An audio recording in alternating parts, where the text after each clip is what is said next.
बड़ी खबर जो आ रही है उस खबर का हम लोग कर रहे हैं इसी से जुड़ी हुई। 1 घंटे से आफताब का नार्को टेस्ट जारी है। आफताब के नार्को टेस्ट पर लाइव अपडेट लगातार TV9 भारतवर्ष आपको सबसे पहले पहुंचा रहा है। अभी तक नार्को टेस्ट के सभी पैरामीटर्स जैसा हमने आपको बताया वो सामान्य है। जो सैंपल क्वेश्चनिंग की प्रक्रिया है उसे इससे पहले निभाया गया है। आगे की खबरें कौन सी बड़ी, निधि और अंजलि का हम लोग कर रहे हैं। बिल्कुल करुणा, एक और ब्रेकिंग न्यूज है कि आफताब से लगातार सवाल पूछे जा रहे हैं, शुरुआती सवाल पूछे जा रहे हैं। जो फॉरेंसिक टीम है FSL के साइकोलॉजिकल एक्सपर्ट आफताब से सवाल कर रहे हैं। ये अपडेट इस वक्त मिल रहा है अंबेडकर अस्पताल से।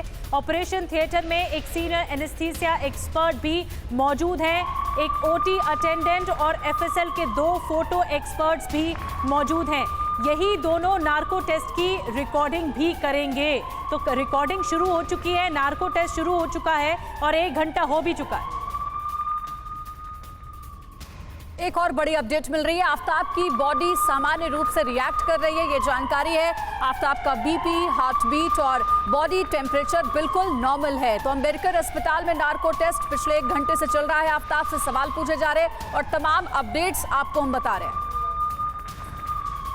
और हमारे साथ लगातार एक्सपर्ट जुड़े हुए हैं। मैं डॉक्टर अंशुमन आपसे शुरुआत कर रही हूँ और रिपोर्टर्स के पास भी चलते हैं जो हमारे सहयोगी इस वक्त ग्राउंड जीरो पर मौजूद हैं। मैं जितेंद्र आपके पास आना चाहूंगी। इस वक्त जितेंद्र भी हैं, प्रत्यूष भी हैं, हमारे साथ एक और सहयोगी हैं। जितेंद्र, अभी तक क्या निकलकर सामने आया है? 1 घंटा हो गया है नार्को टेस्ट को और जो वहां से अपडेट मिल रहा है, अब तक क्या निकल कर आया सामने?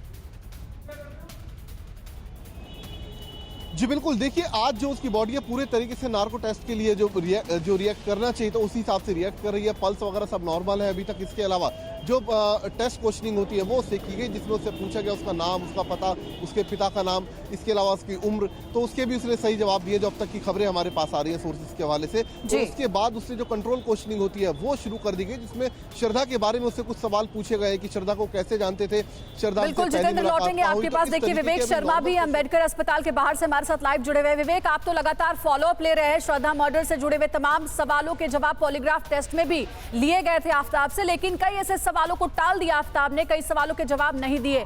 आज जो नार्को टेस्ट हो रहा है इसमें सही सवाल के सही जवाब मिलेंगे। कितनी बड़ी चुनौती है ये पुलिस के लिए श्रद्धा मर्डर मिस्ट्री को सुलझाना?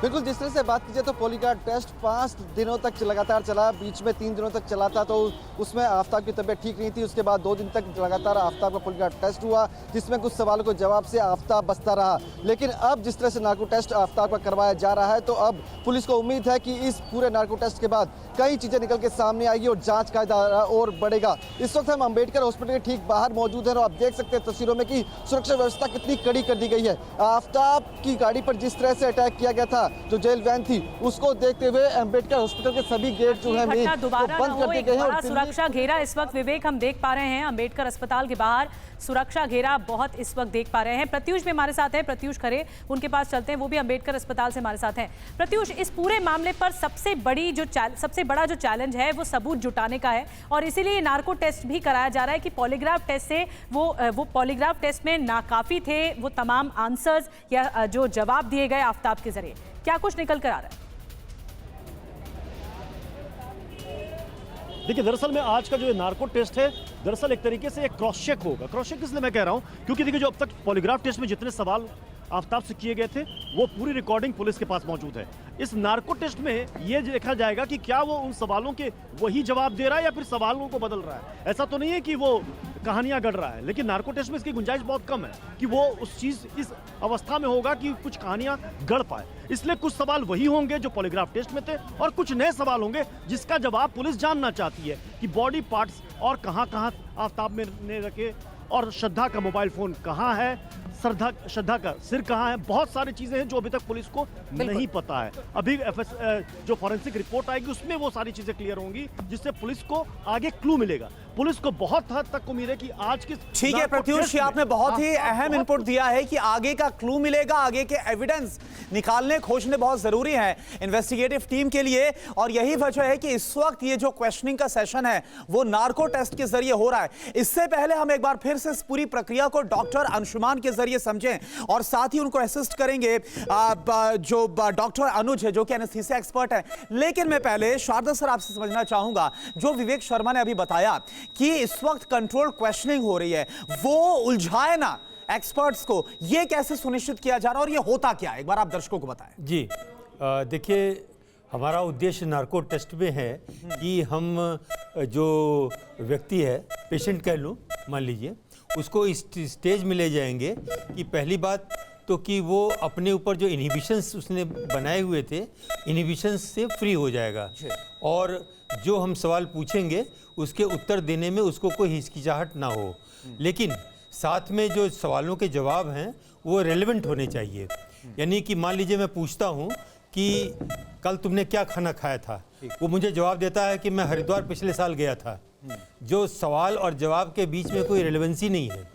इसी प्रकार कोई और सवाल पूछता हूँ कि तुमने किस हथियार का प्रयोग किया था, वो बोल रहा है मैं कांटा चम्मच से खाना खाता हूँ। तो रेलेवेंसी जो है वो कंटिन्यूड होनी चाहिए, एक ये इम्पॉर्टेंट पॉइंट है।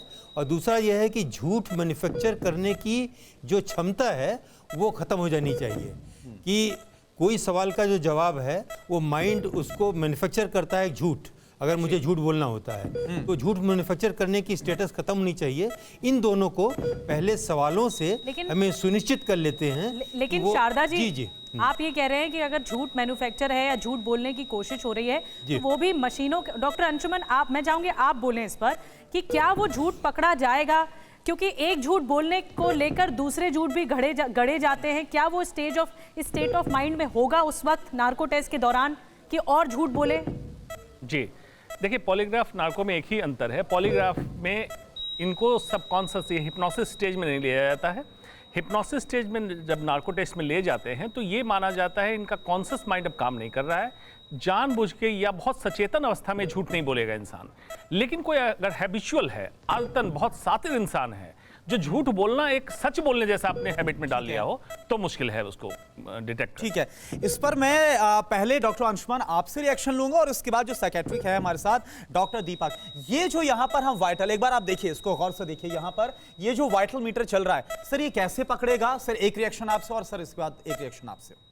जी ये जो वाइटल्स आप देख रहे हैं पॉलीग्राफ में ज़्यादा यूजफुल है, नार्को टेस्ट में दूसरे तरह से यूजफुल है। सबसे पहले तो जब आप हिप्नोसिस स्टेज में ले आते हैं, थायोपेंटल जब दवा दी गई तो ये पैरामीटर्स सेटल डाउन उस स्टेज में आ जाए, हिप्नोसिस स्टेज में, मतलब बीपी सेटल, पल्स सेटल और मसल रिलैक्स जो क्लिनिकली हम देख लेते हैं। उसके बाद अगर ये इंसान सबकॉन्शियस स्टेज में है, उसको टैप करके हिला के जगा के आप सवाल पूछ रहे हैं, अगर ये नॉर्मल बोल रहा है या एराउजल आ रहा है इसका, तो ये पैरामीटर्स नॉर्मल होंगे, मतलब पल्स अप हो जाएगा, बीपी बढ़ सकता है। ये इंसान के कंट्रोल पे डिपेंड करता है कितना वो यहाँ अफेक्ट अगर फ्लक्चुएशंस आ रहे हैं बीपी में, पल्स में, तब आपको किस पता सवाल चलेगा। पे आ रहे हैं, किस सवाल पर किस सवाल पे आ रहे हैं, सर उसका क्या है? बतौर मनोचिकित्सक आप कैसे ये पता लगा रहे हैं कि सही बोल रहा है गलत बोल रहा है? देखिए, यहाँ पे हमारी जो रिलायंस ऑन द मॉनिटर वो पार्शियल है, क्योंकि अब जो हम कर रहे हैं ये पॉलीग्राफ टेस्ट नहीं है। अब जो हम कर रहे हैं ये नार्को एनालिसिस है, और अगर हमें नार्को एनालिसिस से उम्मीदें कुछ ज़्यादा हैं तो मुझे लगता है ये गलत नहीं है। उसका कारण ये है कि अब तक ये शख्स पुलिस को बखूबी बरगला रहा है अपने कॉन्शियस माइंड। लेकिन डॉक्टर अंशुमन ये बताइए, पॉलीग्राफ टेस्ट की रिपोर्ट कब तक आती है और उसका सक्सेस रेट कैसे हम समझेंगे? सवालों के जवाब सही है या नहीं, इसमें डॉक्टर्स और पुलिस का कैसा कोऑर्डिनेशन होता है? देखिए, पुलिस अपने इन्वेस्टिगेशन के लिए जो क्वेश्चनर तैयार करती है वो पुलिस का काम है। डॉक्टर का काम है उस क्वेश्चनर से जो एराउजल होता है उसके पैरामीटर्स को एबनॉर्मल पॉइंट आउट करना कि इस क्वेश्चन, क्योंकि ऑडियो वीडियो रिकॉर्डिंग भी है आपके पास, डेमोन्स्ट्रेशन में भी है, तो उसको डिटेक्ट करना किस क्वेश्चन पे ये शख्स एराउज हुआ या एबनॉर्मल इसके रिएक्शंस आए, स्किन टेम्परेचर चेंज हुए। ठीक है, इस पर मैं आऊंगा सर। आपके पास भी हमारे साथ मानस मिश्रा भी फॉरेंसिक एक्सपर्ट, लेकिन जैसा हमने आपको बताया था प्रोग्राम की शुरुआत में ही कि अब हम वो बताने जा रहे हैं आपको, ये समझना आपके लिए बहुत जरूरी है कि ये जो मेडिकल डमी है, क्योंकि आफ्ताब अभी इसी स्टेज से होकर गुजर है। डॉक्टर अंशुमन सर प्लीज आप आइए, और सर आप भी आइए। किस तरह से पूरी प्रक्रिया है ये आप थोड़ा एक्सप्लेन करिए सरल भाषा में हमारे दर्शकों को। बिल्कुल, ये एक बिल्कुल वैज्ञानिक सोच विकसित हो, इसके लिए एक मेडिकल डमी रखा गया है।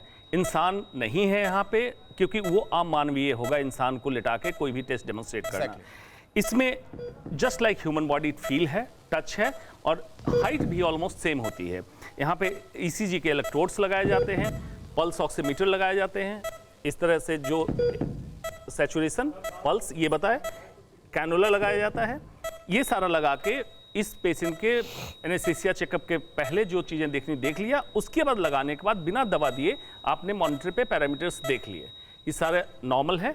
इसके बाद टेस्ट की शुरुआत होती है। डॉक्टर का काम है सिर्फ इसको हिप्नोसिस स्टेज तक ले जाना दवाओं के माध्यम से, मतलब रासायनिक सम्मोहन कह सकते हैं इसको। उस स्टेज तक उतारने के बाद पुलिस और फॉरेंसिक एक्सपर्ट का काम शुरू होता है, जो इन पे सवाल पूछना चालू करते हैं, और डॉक्टर चला जाता है मॉनिटर पे। Eight the same time patient के पैरामीटर्स, वाइटल्स, बॉडी मूवमेंट उसको जज करता है कि कोई एबनॉर्मल लक्षण अगर आने लगे तो उसी समय टेस्ट को रोकना पड़ता है, और मरीज को या तो वापस हम ले गए हैं या टेस्ट को रोक दें, या अगर अनफॉर्चुनेट कभी कभी होता है कि कोमा के स्टेज में जाने लगे तो इंट्यूबेट करके आर्टिफिशियल मशीन पे, जिसको वेंटिलेटर कहते हैं, रखना पड़ता है। ऐसा कभी हुआ है, ऐसी मेडिकल इमरजेंसी? रेयरली, क्योंकि पूरी तैयारी करके करते हैं। अगर पेशेंट एक्यूज सुटेबल नहीं है करने के लिए तो यूजुअली हम नार्को टेस्ट की परमिशन नहीं देते हैं एज ए मेडिकल एक्सपर्ट, इसलिए ऐसी समस्या नहीं होती, लेकिन तैयारी सारी होती है। बतौर एनेस्थीसिया एक्सपर्ट आप जरा इस दवाई के बारे में बताइए। जैसे कि आयुष्मान सर ने अभी बताया कि मॉनिटर्स को हम देखते हैं कि जब ड्रग्स देते हैं तो मॉनिटर्स पे ध्यान रखते हैं कि मॉनिटर्स में पल्स, बीपी किस तरीके से जा रहा है। सेम टाइम हम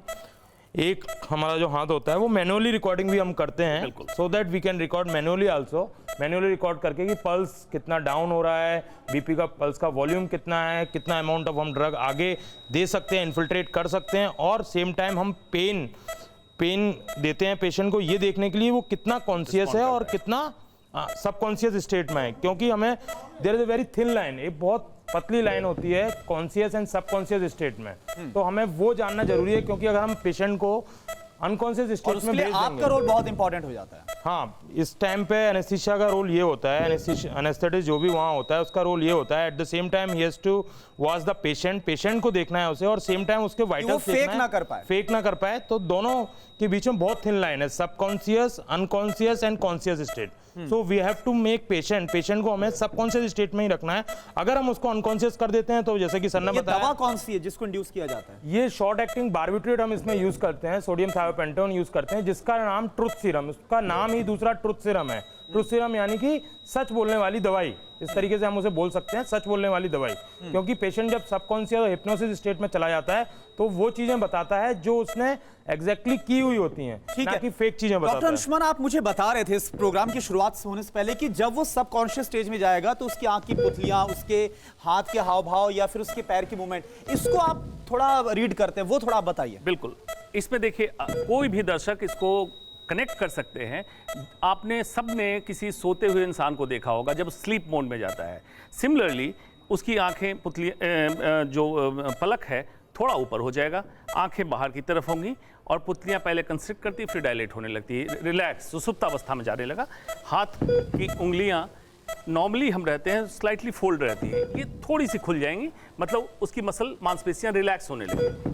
पाँव जो अंदर की तरफ मुड़े हुए हैं ताकि ये बताता है कि इंसान अभी स्ट्रेस में है, टेंस किया हुआ है मसल को, ये बाहर की तरफ ऐसे खुलने लगेंगे, दोनों पांव खुलने लगे। इसका मतलब है ये सारी मांसपेशियां top to bottom including parameters relax हो गए, मतलब इंसान हिप्नोसिस स्टेज में चला गया। और इसी में अगर उसको अराउजल मिलता है और कॉन्ट्रैक्ट करता है तो हम कहेंगे कि यहाँ कॉन्ट्रैक्शन हुआ, ये कॉन्ट्रैक्शन हुआ, आंखें बंद हुई और पैरामीटर्स चेंज हो गए, मतलब ये क्वेश्चन उसको हिट कर रहा है, कॉन्ट्रैक्शन होता है। तो इस क्वेश्चन पे जो पुलिस की टीम है, फॉरेंसिक एक्सपर्ट की टीम है, उसको घुमाते हैं क्वेश्चन को, ताकि इसके ब्रेन को कैसे मैनिपुलेट कर सकें और हिप्नोसिस स्टेज में सच बोले। मुझे ये बताइए डॉक्टर अनुज, क्योंकि नशे का आदी था, ये बताया जा रहा है कि आफताब, तो ये किस तरह से फर्क डालता है जो आप दवाई इंड्यूस करोगे और रिजल्ट्स पर कितना फर्क डालेगा, ये भी मैं जानना चाहूंगा।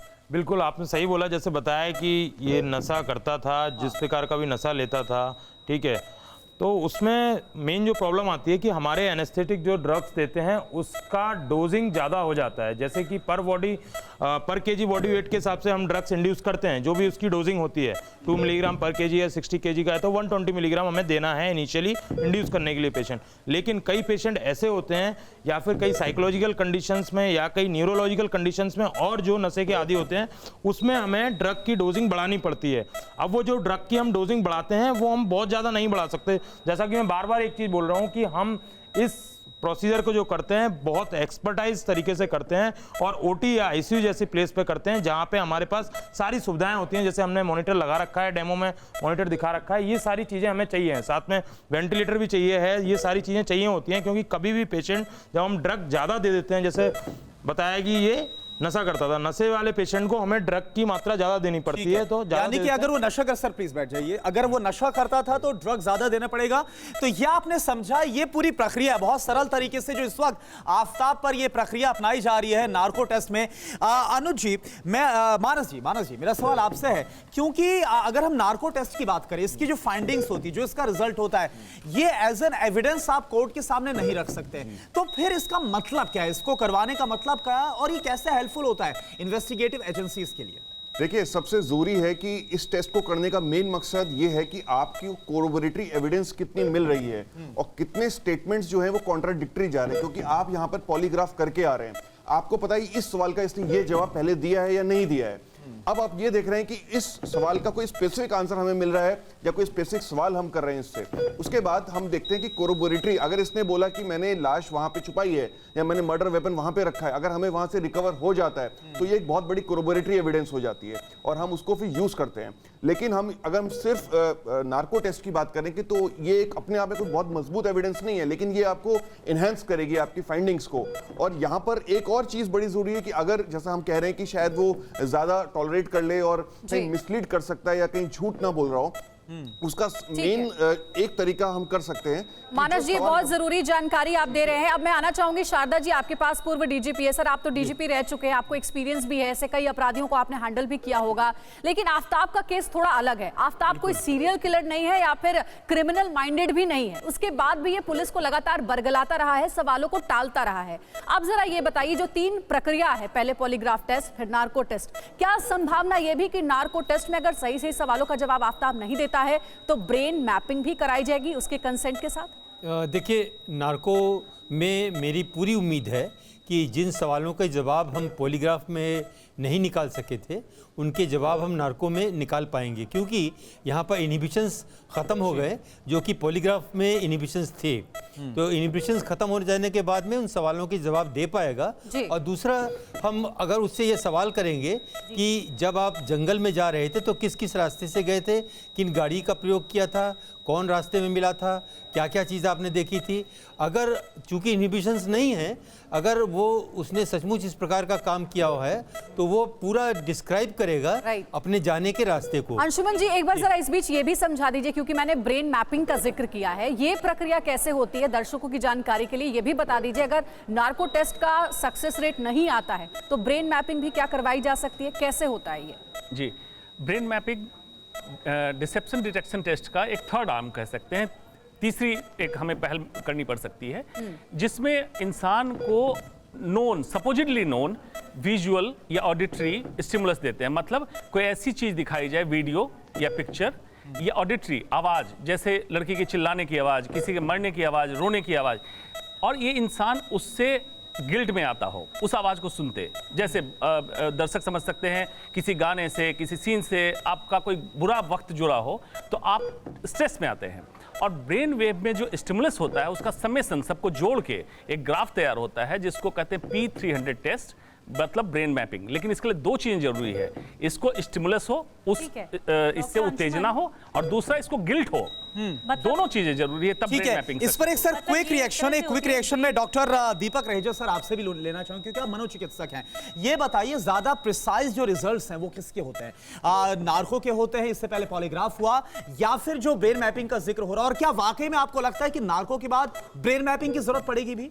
देखिए, मुझे ऐसा लगता है कि ब्रेन मैपिंग बहुत ज़्यादा इजाफा नहीं कर पाएगी, बिकॉज यहाँ पर्पस ये एस्टैब्लिश करना नहीं है कि वो झूठ बोल रहा है या सच बोल रहा है। जैसे डॉक्टर मानस भी कह रहे थे, यहाँ हम फैक्ट्स चाहते हैं, उससे ऐसी इंफॉर्मेशन चाहते हैं जिसको हम कोलैबोरेटरी एविडेंस के साथ जोड़ सकें, क्योंकि इस केस में कोई भी चश्मदीद गवाह नहीं है। तो जो कन्विक्शन होगा वो सर्कमस्टेंशियल एविडेंस की कड़ी को जोड़ने के बाद होगा। और ये बहुत नीचे से एक सवाल आ रही थी। एक अहम सवाल जो इस हत्याकांड में जो लोगों को साल रहा है कि ये आफताब ने आखिर अपनी ही गर्लफ्रेंड का इतना बेरहमी से, इतना टॉर्चर करके मर्डर क्यों किया? ऑब्जेक्टिव क्या था इस हत्याकांड का? ये अब तक साफ नहीं हो पाया, क्योंकि बात हो रही है ब्रेन मैपिंग की, पॉलीग्राफ टेस्ट की, नार्को टेस्ट की। तो आइए जल्दी से बता देते हैं कि क्या होता है। वॉल के जरिए हम आपको बताएंगे, इंफॉर्मेशन वॉल के जरिए।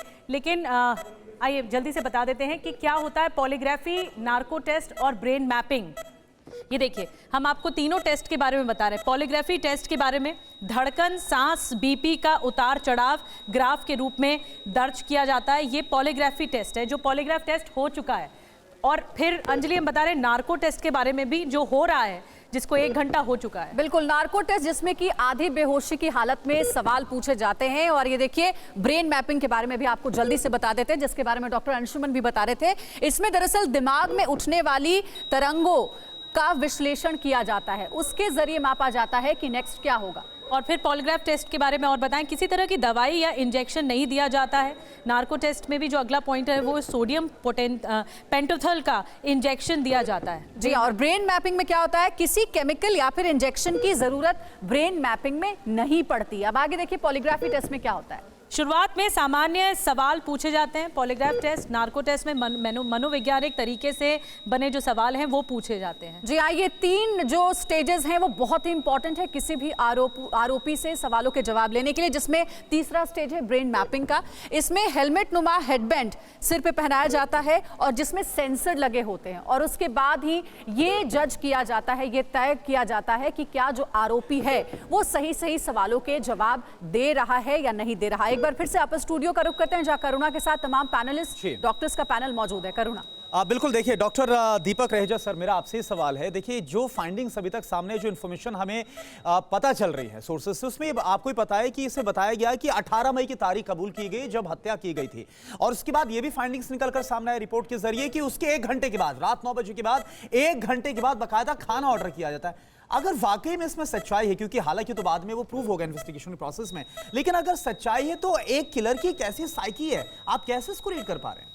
देखिए, ये बात बिल्कुल स्पष्ट होके आ रही है कि ये बहुत शातिर व्यक्ति है, ये विकृत मानसिकता का व्यक्ति है।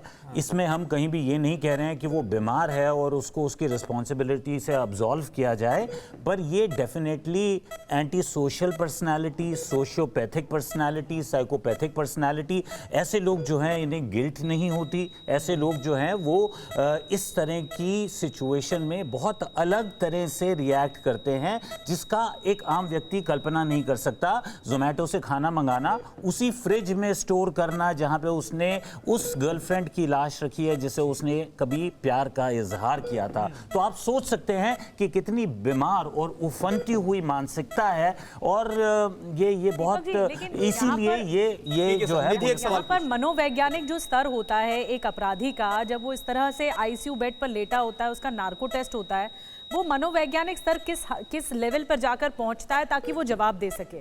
क्योंकि दिल्ली पुलिस ने तो एक लिस्ट तैयार कर ली कि ये सवाल पूछे जाने हैं, उसके बाद जो साइकियाट्रिस्ट वहां पर होते हैं वो सवाल को आगे प्रोसीड करते हैं।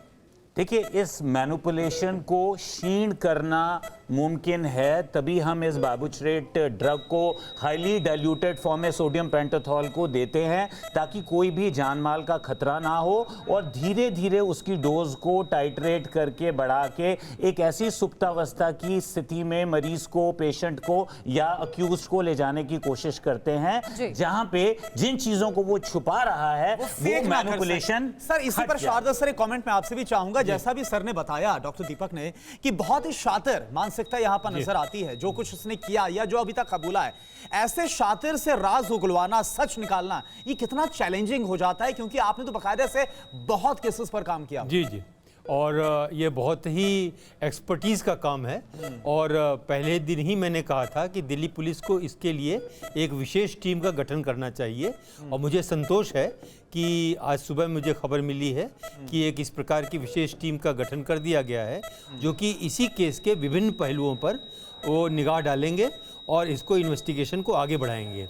एक्चुअली नार्को अपनी जगह पर है, ब्रेन मैपिंग अपनी जगह पर है, पॉलीग्राफ अपनी जगह पर जो फील्ड का इन्वेस्टिगेशन है उसका कोई मुकाबला नहीं है। इसी प्रकार क्राइम में जो इंफॉर्मेशन गैदरिंग है, इंटेलिजेंस गैदरिंग कहिए, इंफॉर्मेशन गैदरिंग कहिए, उसका कोई मुकाबला नहीं है।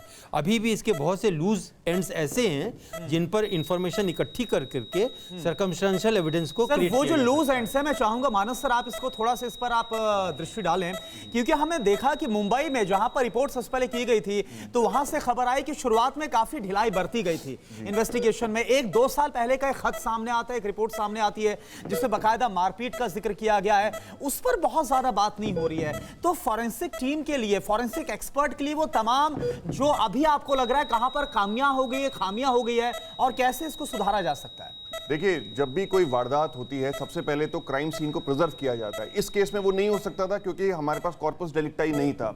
जहां तक बात है एक लेटर की, जो लेटर हमें प्राप्त हुआ था 2 साल पहले, हमने कहा कि ये श्रद्धा ने लिखा है। सबसे पहले फॉरेंसिक दृष्टिकोण से ये जरूरी है कि आप पहले पुष्टि करिए इस बात की कि वाकई वो श्रद्धा ने लिखा है कि नहीं लिखा है। ठीक है। और हैंडराइटिंग का मैच कराना बड़ा जरूरी था उस लेटर का। खैर वो हुआ कि नहीं हुआ हमें नहीं पता।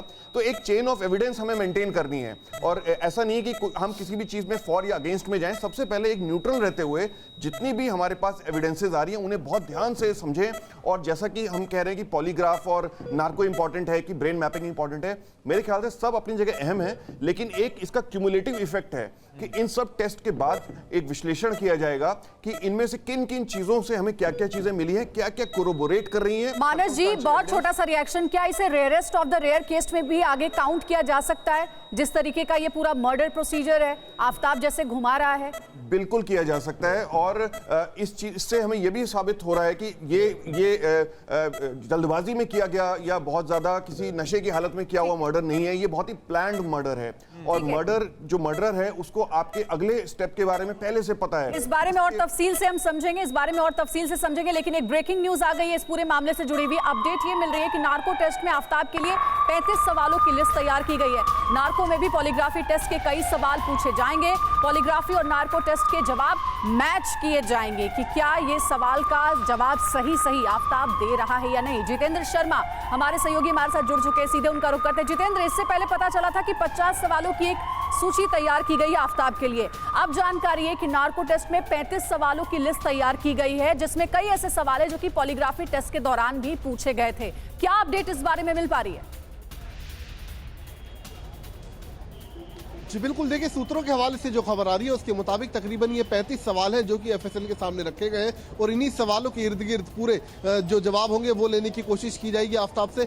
ये पूरे सवाल पूछे जाते हैं या फिर इनमें से कितनों का जवाब आफताब दे पाता है, ये तो हालांकि नार्को के बाद ही पता चल पाएगा। लेकिन पता ये भी चला है कि कुछ ऐसे भी सवाल है जो कि पॉलीग्राफी टेस्ट के दौरान पूछे गए थे, जिसमें उसका हाँ या ना में जवाब लिया गया था। लेकिन अब विस्तृत तौर पर उन सवालों का जवाब लिया जाएगा, उससे जानने की कोशिश की जाएगी कि आखिरकार, जैसे कि पहले एक सवाल, ये एक बड़ी जानकारी आप बता रहे हैं जितेंद्र की 35 सवाल हैं और साथ में जो पॉलीग्राफ टेस्ट में भी जो रिजल्ट सामने आया था उसको और नार्को टेस्ट को मैच किया जाएगा। जल्दी से विवेक के पास चलते हैं। विवेक, आपके पास क्या जानकारी निकलकर सामने आ रही है? ये जो सवालों की जो लिस्ट बनाई गई है, 50 से 35 सवाल बताए जा रहे हैं, क्या कुछ निकल कर आ रहा है?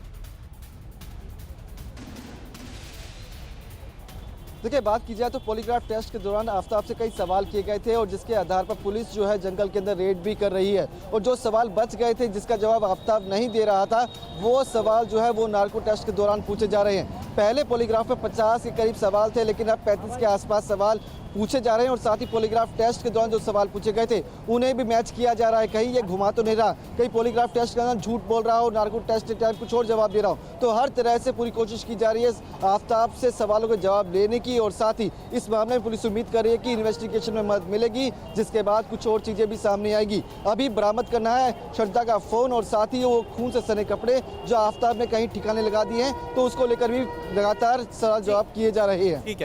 ठीक है, तो ये वो सवाल है जिस पर पूरा फोकस रहेगा। एक बार मैं थोड़ा समझना चाहूंगा शारदा सर आपसे, फिर मैं डॉक्टर दीपक आपके पास भी आऊंगा। ये मुझे बताइए कि इससे पहले जो पॉलीग्राफी टेस्ट हुआ 50 सवालों की सूची थी, आज बताया जा रहा है 30 से 35 सवाल है जो कि पूछे जाने हैं। क्या ये वही सवाल होंगे जिन्हें आज सामने रखा जाएगा, फ्रेम किया जा रहा है, या फिर ये कुछ स्पेसिफिक होंगे, अलग होंगे? आप बताइए। आप ऐसे देखिए कि कंट्रोल क्वेश्चंस तो तकरीबन वही होंगे। अच्छा, ठीक है। जो कि रिपीट किए जाते हैं, जिससे कि मालूम किया जाता है कि नॉर्मल स्टेज क्या है।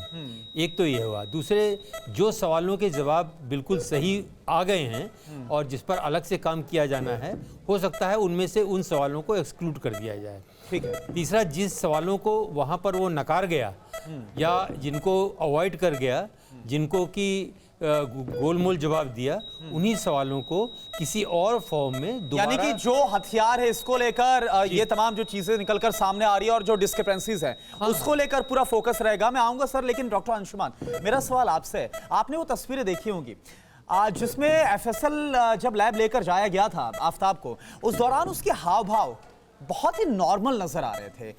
क्या कहेंगे एज अ डॉक्टर, आप कैसे उसको रीड कर पा रहे हैं? देखिए, मेडिकल प्रैक्टिशनर होने के नाते बहुत महत्वपूर्ण होता है कि आपके सामने एक्यूज्ड हो या मरीज हो, उसकी बॉडी लैंग्वेज क्या है, रिएक्शन टू सिचुएशन क्या है, और क्राइसिस हैंडलिंग कैपेबिलिटी किस तरह की है। अगर कोई इंसान, हिंदुस्तान की बात करें तो पुलिस को देखते ही हाथ पांव कांपने लगते हैं, और पुलिस के सामने कोई इंसान बहुत कॉन्फिडेंट खड़ा है तो पहला तो डर खत्म है उसका। दूसरा, रिपीटेड टेस्ट, आप एक आदमी वर्सेस कम से कम 12-14 लोगों की टीम को फेस करते हुए बार बार अगर झूठ बोल रहा है तो मतलब बहुत शातिराना दिमाग है उसका। बहुत सारी चीज़ें इमेच्योर एज में कहूंगा, क्योंकि सारी टीम एजेंसी उनसे ज़्यादा एज के हैं, उनके सामने लगातार झूठ बोलना, इन सबको मिला के देखिए। क्या नार्को टेस्ट से पहले कुछ खिलाया भी जाता है? जी नहीं, बिल्कुल नहीं खिलाया जाता है। पेशेंट को खाली पेट रखा जाता है, और अगर टेस्ट का टाइम डिले है तो शुगर कम होने की संभावना है तो हम आईवी लाइन से देते हैं। ठीक है। क्योंकि अगर वॉमिटिंग हो गई तो जानलेवा हो सकता है, इसलिए खाली पेट रखना है।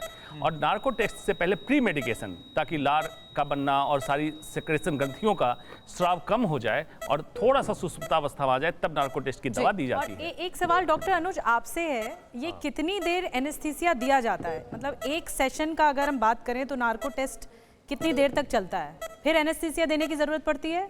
मैम, ये जो प्रोसीजर है नार्को टेस्ट का, इसमें ऐसा पॉइंट आउट नहीं कर सकते हैं कितनी देर तक एनेस्थीसिया हम दे सकते हैं। इसको हम दे सकते हैं आधे घंटे तक भी, 1 घंटे तक भी, डिपेंड करता है पेशेंट की कंडीशन क्या है और क्या क्वेश्चनरी है और क्या क्वेश्चंस के आंसर आ रहे हैं, उसके बेस पे हम ड्रग बीच बीच में इंड्यूस करते रहते हैं। डॉक्टर दीपक, आप साइकेट्रिस्ट हैं, आपने बताया कि पूरी टीम एक होती है, डॉक्टर, साइकेट्रिस्ट और पुलिस के कुछ अधिकारी भी होती है जब ये पूरा नार्को टेस्ट होता है। जो साइकेट्रिस्ट हैं वो जब सवाल पुलिस की ओर से पूछे जाते हैं या डॉक्टर की ओर से पूछे जाते हैं तो उनकी ओर से क्या कोऑर्डिनेशन, इंडिकेशन होता है किसी एक सवाल का? आफ्ताब सही जवाब दे रहा है या नहीं, उसके पल्स रेट देखते हैं, उसके हाव भाव, उस दौरान क्या साइकेट्रिस्ट नोटिस करते हैं? देखिए, ये जो 35 सवालों की आप बात कर रहे हैं, ये पुलिस की टीम और एफएसएल की टीम वो सजेशंस देती है कि इन सवालों के जवाब हमें चाहिए। उस कड़ी को कैसे पुरोना है, ये एक साइकियाट्रिस्ट की टीम, साइकियाट्रिस्ट साइकोलॉजिस्ट जो है वो तय करते हैं। जैसे एक सवाल पूछा गया कि क्या तुमने मर्डर किया था, अगर उसका जवाब हाँ भी है, वो सवाल दोबारा पूछा जाएगा, क्योंकि उसके सबकॉन्शियस में भी उस कड़ी को बनाना जरूरी है। सॉरी टू बटन यू, लेकिन मैं आपसे ये जो सवाल मेरा रह गया था, आप अंजलि के सवाल का भी जवाब दीजिए क्योंकि वक्त बहुत कम रह गया है। जो बताया बहुत शातिर लगातार नजर आ रहा है, एफएसएल में जो उसके हाव भाव थे बहुत कॉन्फिडेंट नजर आ रहा था, कोई पछतावा नजर नहीं आ रहा था। तो वो सारी बॉडी लैंग्वेज को ध्यान में रखकर आज जो टेस्ट कंडक्ट किया जा रहा है, किन बातों को दिमाग में रखा जाता है पूरी टीम की तरफ से? देखिए, बहुत ज़रूरी है, ये पूरी टीम जानती है कि एक शातिर व्यक्ति है और शातिर व्यक्ति जो है वो उसको उस सुप्तावस्था में ले जाने के लिए थोड़ी मेहनत ज़्यादा करनी पड़ेगी, उस ड्रग की टाइट्रेशन को ज़्यादा केयरफुली करना पड़ेगा, और कहीं जो सवाल हैं उनको इस कदर मियांडर करना पड़ेगा, इस कदर उसके दिमाग को कंफ्यूज करके बरगलाना पड़ेगा, ताकि हम वहाँ से स्पष्ट इंफॉर्मेशन निकाल सके और उस इंफॉर्मेशन का इस्तेमाल कर सके। यहाँ पे 3 चीज़ें, एक श्रद्धा का जो धड़ है, उसका जो सर है, दूसरा उसका मोबाइल फोन, तीसरा वो कपड़े, चौथा मर्डर का वेपन। अगर ये चीजें मिल जाती हैं तो कामयाबी बखूबी होगी। और मुझे ऐसा लगता है कि हमारी बेस्ट बेट इस वक्त नार्को टेस्ट है। हालांकि एक डबल एज स्वॉर्ड है, अगर ये नेगेटिव आया तो जिस कन्वीनियंस और कॉन्फिडेंस से उसने हाँ बोली, कहीं प्रोसिक्यूशन इसका इस्तेमाल करेगा कहीं कहीं ये कहने के लिए कि ये शायद गिल्टी नहीं है। मतलब ठीक है, यानी जो भी आज के रिजल्ट आएगा वो बताओ एविडेंस तो नहीं, लेकिन आगे की क्या जो इन्वेस्टिगेशन रहेगी इसमें आज की जो बातें हैं वो बहुत ज्यादा अहम रोल निभाने वाली है।